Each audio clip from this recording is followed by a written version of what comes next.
Hey, it's Pastor Rick once again with another installment of In the Car with PR, a daily video devotional by the Ark Church in Pickerington, Ohio. And today, I want to talk to you a little bit about generosity. I'm not talking about tithing. I'm not talking about giving to your church. I'm talking about generosity, giving of yourself, giving of your time, and yes, even giving of your possessions and your wealth to those that are in need.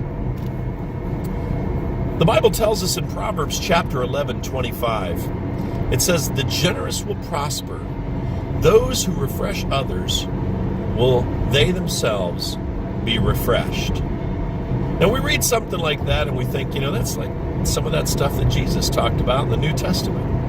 He was constantly trying to frustrate people, it seemed like. He said, if you want to be first, you got to be last. If you want to save your life, you've got to give it away. And we read this verse, and it's kind of like more of the same thing. The generous will prosper. Those who refresh others, they themselves will be refreshed. And if we look at this verse in a vacuum, it might not make sense. But then again, maybe it does, I suppose, if we really think about it. It makes sense probably for two reasons. Number one, when we tend to give away, it tends to come back to us. And I'm not talking about karma. I'm talking about, when we have a reputation for helping other people, when we have times of need, people are going to want to help us, right? I mean, nobody wants to help out a stingy person. Nobody wants to help a person who does nothing but just collect for themselves and are selfish. But when we see somebody who is a genuine giver, a genuine servant, and they have a need, we want to help them out. So I suppose in the practical, the verse sort of kind of makes sense, but you see there's much more to it than that. If we're looking at this verse inside of a vacuum, it might not make so much sense to us, and it might not seem like something that we really want to pursue. However, when we realize that we serve a living God who wants to reward his children, those children who do what he asks them to do, then it starts to make sense. God doesn't want to give and bless and refresh those who are self-absorbed, does he? I mean, you as parents, do you really want to, if your children are already selfish, do you want to give them more and make them even more selfish? No, because you're more concerned about their character than their comfort. And so you're not going to give them what they want if they're selfish. You're going to wait and kind of let them start to earn things for themselves and learn, that they don't need all this stuff, and then you're going to want to bless them. And likewise, God doesn't want to bless spoiled, selfish children. And so what is he really trying to teach us? He's trying to teach us to love one another and to be generous with one another. He wants us to invest our life into helping other people. And so he says, here's the thing. If you are generous with other people, if you're genuinely generous with other people, and you're giving, and you give of your finances, and you give of your time, and you give of yourself, I'm going to see to it that you prosper. I'm going to see to it that you have plenty left over at the end. I'm going to see to it that I bless you. And he says, anybody who refreshes somebody else, anybody who invests their life and time and service into caring for other people, uplifting other people, giving of ourselves to other people, I'm going to make sure that I give of myself to you. I'm going to make sure that you yourself are refreshed. And when we look at it from that vantage point, it really does make sense.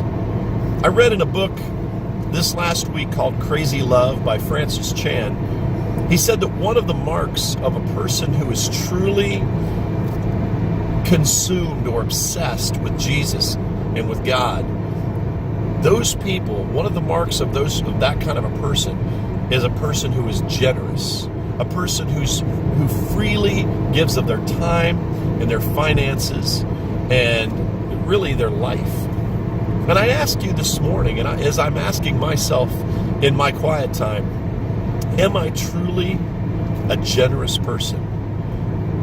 Am I truly a giver? You know, in America, we have such a sense of entitlement. We feel like it's not fair if we don't have nice things.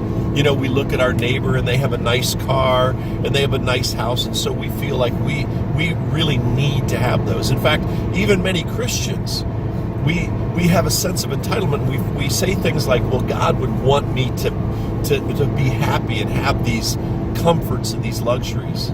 In fact, if we think about it, you know, no time in history have we ever had more luxuries, more conveniences at our fingertips. And I think because of that, we spend so much time trying to make ourselves happy. We spend our time and our money trying to obtain things that will satisfy our needs, that will make us happy. And God says, you know, I want you to be just the opposite. I don't want you to focus on making you happy. I want you to focus on making others happy. I want you to focus on being generous and refreshing other people. And then he makes a promise. He said, if you'll focus on that, if you'll put your efforts and your energy and your minds and your mind and your thoughts into, you know, how can I be more generous? How can I be less selfish? How can I give more? How can I help the poor? How can I help those in need? How can I refresh those that need to be refreshed? He says, if you'll focus that way and you invest yourself that way, I will make sure that you prosper. I will make sure that you are refreshed, and I will make sure that all of your needs are met. You know, if you think about it, it's a pretty good deal. God says, I'm more interested in your character than your comfort, and I want you to be focused on generosity.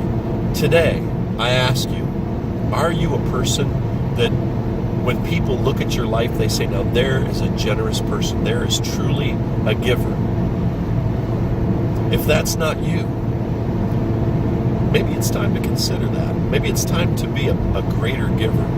Because God says, if you do that, I'm going to make sure that your needs are met. I'm going to make sure that you prosper. I'm going to make sure that you're refreshed. Consider that today in your quiet time. Consider it as you go about your day. And until next time, this is Pastor Rick saying, have an awesome day. God bless you. We'll see you later.